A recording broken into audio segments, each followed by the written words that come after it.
Badge and Business Pentwater Talks. Today, we're going to have a special guest, McCarthy from Lakeshore Child Advocacy Center. And I want to bring her on now. How you Hello. doing, Carol? Doing great. How are you? I am good. I am good. So tell us a little bit about yourself and how you got in this business. And Absolutely. Yep. I am the executive director of the Lakeshore Children's Advocacy Center. We serve Manistee, Mason, and Oceana counties, working with law enforcement, child protective services, and the prosecutor's office for child abuse cases. This is my 7th year with the CAC, and prior to joining the Children's Advocacy Center team, I was a public school teacher. I taught at Onekama schools for 17 years. So a teacher on the other side of this business who have always cared deeply about kids, and this is a new way to serve children in a really impactful way in our community. yeah, so I Megan and I were talking a little bit off camera here, so to speak, and I wanted to kind of set the stage for what it was like before we had child advocacy centers. So I started investigating sex crimes and child abuse crimes in probably the late 80s, 88, 89, something like that. And what would happen is you would you would go through a class on how to do forensic interviews. Now, this was, I want to say that was maybe a 2-day class, maybe not even 2-day class back then, maybe a 1-day class you'd go to, and then you would learn how to interview kids. And so we would go, and typically, the parent would bring in the child, we'd do an interview, and then literally within a couple hours, we'd have the suspect in, and we'd be doing an interview. So you go to these classes to learn how to do these kinds of investigations. And the first thing they would tell you is don't do this anything longer than 4 years. Because if you do it longer than 4 years, it's going to screw you up. That's what they would tell us. So, as with many things in life, I screwed that up and I did them for 7 years. Okay. And I can remember because it's such a hard flip. You go from interviewing the kid to interviewing the suspect. That is such a hard flip that towards the end of that 7-year period, it was very hard for me to make it through the interview without crying. It was very, very hard. And that's when I knew I needed to find something else to do at the department. But in that time frame, we had just started to go to child advocacy centers. And Oceana County had the Andre Bossy Center, which was started up about that time. And they started to do our forensic interviews, or we would take them to Muskegon, as far as Muskegon. So, I became involved with the Andre Bossy Center. I became involved later on with the Child Advocacy Center over Mount Pleasant for a short time. And so, I've got quite a bit, but the work these folks do is incredible for law enforcement because it just takes so much pressure off of the investigators to be able to do that. It's just incredible. So I want to just thank you for everything you do and all the things your staff does too. We're grateful Now, for with that this. said, we're going to try and be a little techie here. And I'm going to go over to the web page and see if I can. There we go. And you tell me where I need to go, and I'll just be. We can start from our homepage right here is great. So the Lakeshore CAC is one of 40 children's advocacy centers in the state of Michigan. You mentioned a few others. There still is one to the south of us, Muskegon, to the north of us, Traverse Bay. CAC covers a 6-county area there. Children's advocacy centers were first developed in the 1980s and then growing in strength since that time to make sure that there is a child-focused response to abuse. Child-focused, trauma-informed, these kind of these buzzes that you're seeing on the home screen there. What I do want to point out from our the home page there. At the top right corner, there is a link to report abuse and information on if you are a community member and there is a child that you're concerned about. That is the phone number to call, and also a link that will take you there. We do have from our homepage kind of linked our services, the members of our team, some resources from the community. But from this homepage, if you scroll down a little bit, Chief, there's some yellow bubbles in the middle here that I would encourage anyone. I know we don't have time to watch them now, but there's 2 videos in particular there. One is meant for the community at large, that overview tour. If you'd like to see in 3 minutes inside the Children's Advocacy Center, our forensic interview rooms, our therapy rooms, meet our family advocates, really see what that process is like and understand our work a little deeper, I'd encourage you to click on that link. And then next to it, a child's visit to the CAC. This is if you are a caregiver and you've been contacted by us because there is a forensic interview that needs to be conducted. This is the process as narrated by a child who's explaining what they experienced from the moment they walked in the door. We encourage caregivers to share this with children ahead of time. We try to do anything possible to alleviate anxiety, to make sure that the child is as comfortable as possible when they're at the CAC. Below that, those bubbles, each of those also linked at the top under our services. This is what our Children's Advocacy Center and all CACs do. First, there's forensic interviews, which Chief discussed a little bit in his experience. Now it is a 3-day initial training with an additional 40-hour component after that, yearly continuing ed. And then each of our interviewers also does some specialized training as well on interviewing preschoolers, interviewing children with disabilities, really making sure that we're prepared for any child who walks in the door. So, Chief, if you want to click on forensic interview, I think it'll take you to a picture of our room, or it might, yep. There we go. So this is inside our forensic interview room. You can see it doesn't look like an interrogation room that you would find at a police station. Instead, it's a really comfortable child-focused space where they're talking to one of our forensic interviewers who is trained through the Prosecuting Attorneys Association of Michigan to provide a neutral, non-leading interview that will hold up in court. The idea is to provide a space for a child to give their statement one time. It's watched in our observation room by law enforcement, CPS, any agencies that would like to see it live. And then it's also shared out. It's recorded, shared with the prosecuting attorney's office and anyone who can't be there that day. But the child does not have to relive their story of abuse again and again and risk re-traumatization.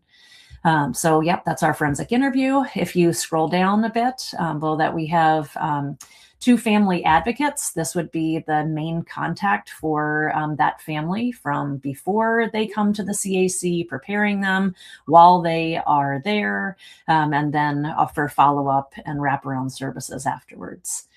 If you could scroll down a little further, Chief, we also have 3 trauma therapists who are trained in a variety of trauma-focused cognitive behavioral therapy, EMDR, trauma play therapy. We are able to provide free counseling for the child and any non-offending family members for as long as they need it. And we do know that if we can provide qualified trauma-focused care to the child victim, at the time of, that they've come in here, that we can have better long-term outcomes for these kids, right? Children with unresolved trauma are more likely to drop out of school and substance abuse and, end up in trouble with law enforcement down the line themselves. So we want to make sure that it's not just getting, the police the information they need to go find the criminal, which is important too, and getting the prosecutor the information they need in order to bring it to trial, but also to make sure that we are walking with this family for the long haul and making sure that this child does experience healing. Scroll down a little bit further. We do work with Cove and with Manistee Pediatrics for if there is a sexual assault exam that needs to happen for child sexual abuse, or if it's a physical abuse case and they haven't yet seen a doctor. These exams too are child focused, and they are all services are free. We also have a monthly case review. That's our multidisciplinary team case review there, where we bring in each county everyone once a month in order to be able to talk through and provide case updates so that all agencies are in the loop with every case, and we make sure that no child is falling through the cracks. And then a little further down there, our prevention and outreach, we're really proud of our work in the area of prevention too. We have adult focused training. This is called Darkness to Light Stewards of Children. Our prevention educator, Chris, provides these. And we actually do have in April 2 trainings coming up. One on April 9th in Ludington, another April 23rd in Manistee. And you can, reach out to Chris at that email link there, or call our CAC. We'd love to get you registered for that. And then we have 2 youth prevention educators who are in classrooms in Oceana, Mason, and Manistee counties, meeting with students and talking about safety, not only for young kids, body safety, but also for middle school students, digital safety. Making sure that we're using our phones and our tablets in ways that don't put children at risk. And for high school students, also talking about healthy relationships. Those lessons too, everything is provided free. And then also mentioned there is CAP Month. That's National Child Abuse Prevention Month, which is kicking off on April 1st. So nationwide, there's efforts to make sure we're educating the community about child safety. So would love to have anyone listening follow us on Facebook. Every day during the month of April, we'll be posting child safety tips. The more people we can arm with this information, the better. Yeah. And the age groups for the people who are listening, why don't you talk a little bit about the age group of kids we're talking about that would use these services? Yep, we provide services to children ages 3 to 18, and also a smaller number, but we also can provide forensic interviews and services to adults with cognitive disabilities who may be operating more at a childlike level. So the idea is to make sure that there's a place that doesn't seem as scary, right? That in communities without a CAC, a child likely would be interviewed in a police station, and it does not matter how amazing and compassionate those officers are, it still can be really scary. Just as a 6-year-old going in is, might shut down just out of, not feeling comfortable there. And teenagers tend to think that they're in trouble when they see somebody in uniform. So although some of our interviewers are law enforcement background, when they're interviewing kids, they're in plain clothes. They're, making sure that we are, that we're just trying to do anything to make children feel as safe as possible while they're here. Yeah, I know.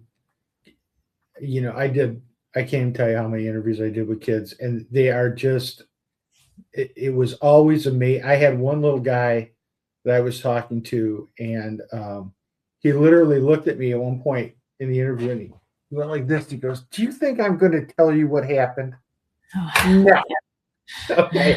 So, and when you run into that, they're cute as a button, but come on, give me a break. But the other thing that we just use, and just to give people an idea of how these kind of cases flow, okay? So we will get either a law enforcement notice from DHS that will say, we've got this complaint, you need to work on it. Or we will get somebody just calls us up and says, this is what's going on. And when we do that, we're making an evaluation on who that victim is, how old, and how we're going to approach that. So typically our first call is to Megan's folks and say, okay, how soon can we get them in? Now, The other thing that she touched on a little bit is the pediatric SANE program that you guys just got running. We unfortunately had a case involving a 10-month-old, and we had to use that service. And they coordinated that with Cove, and they were able to drive. Those folks go to GR, Grand Rapids, and they made 2 trips to GR, got us the exam, just did a great job for us. And for a medium or small agency like Pentwater, when we only have 2 or 3 full-time officers, it is a huge resource for my guys to be able to make that phone call, get things going, get things set up, and get really good quality interviews to move forward with the process. It is We're incredible. really proud of our team, but also our really strong relationships with our extended multidisciplinary team, with our law enforcement partners like you, with Cove, with our community mental health. I mean, there's so many people that come together in a really amazing way through the Child Advocacy Center model to make sure that we are all working together in the best interest of child victims. So how many interviews are you doing a month? We're between 170 and 190 per calendar year. I'd like to say that there's an even number each month, but it definitely comes in waves. So we average about 12, between 12 and 15 a month, though we will see kind of larger bumps after major holidays. We also, our quietest time, unfortunately, is during the summer. And a part of that is because teachers account for about 60% of substantiated child abuse reports nationally. So during summer months, it's not that children aren't being victimized, they just have fewer eyes on them during that time. So October tends to be a busier month for us. Kids are back in school and becoming comfortable enough that and building that rapport with their new teacher that they might feel safe enough to make a disclosure. We used to say Fridays before the holidays between 2:30 and 4 o'clock are the absolute worst times, because when kids, they're going, either they're doing a parent swap or they're going someplace they don't want to go, inevitably that's the time when we would get phone calls. And a lot of times from teachers that they saw things and that kind of stuff. Mm-hmm. Yeah. So we, last year in those 170 interviews, about 75% were child sexual abuse. And then physical abuse. And then we see a smaller number, but we also can provide forensic interviews if a child has been a witness to violence. And often in domestic violence cases, it might be that a child is the only one who witnessed, and so again, rather than that child being brought to a police station, they're able to come to the Child Advocacy Center. Yeah. And a lot of times investigators will forget that. They'll overlook the kids being some of the best witnesses you can ever have for those kind of situations. Mm-hmm. So if somebody wants to donate some money, because one reoccurring theme in the Child Advocacy Center is, man, how do we keep this going? How could they go about and do that? So linked from our website, lakeshorekids.org, up at the top right there's a button that'll bring you to donate. You can also you can do that online. You can also mail a check to our PO box that is listed on our website too. Reach out to me. I would love to give a tour of our Children's Advocacy Center. Funding is our biggest headache. You would think that dealing with child sex crimes would be the hard part of this work. That is really the most rewarding part, is the day in work that we do. The crisis of funding for children's advocacy centers really is disheartening. So we only receive about 50% of our funding comes from state and federal grants. The rest is through individual and corporate donations, fundraising, and then community foundations and private foundations. But each year we work hard just to make sure we're keeping the lights on and that we are not shortchanging any child, any family who needs our services. Yeah. Well, I tell you, you do super important work. And whenever I have a case like that, I'm very happy to call you and share the wealth, so to speak. Just like I said, it takes the pressure off. And for our new officers that are going maybe doing these investigations for the first time, having somebody there to walk them through the process is very, very, very, very helpful. So, Yeah. well, hey, We're I want to thank you for spending some time with us. Hopefully, people watch this and help you complete your mission, and in doing so, help us complete ours. Any final thoughts before we call it good? No, this was a lot of fun. Thank you for inviting Uh, me to speak. all right. Well, Okay. if you like this video, please like or subscribe using the links below. And until next time, we will see you next time.